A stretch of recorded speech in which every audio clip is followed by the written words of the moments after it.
Hi, in today's video, I'll show you the best brainstorming tool. Open your browser and enter the page. Then log in or register to access your GitMind account. Click the Add New button and its working interface will show.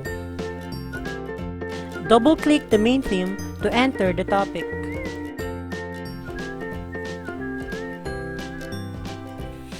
Click the Invite Collaborators icon and get the invitation link and code.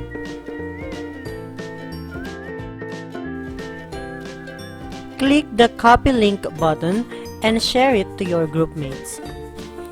The link will prompt them to the page and the code will give them access to the collaboration page. Click Agree to apply editing from other collaborators and brainstorming continues.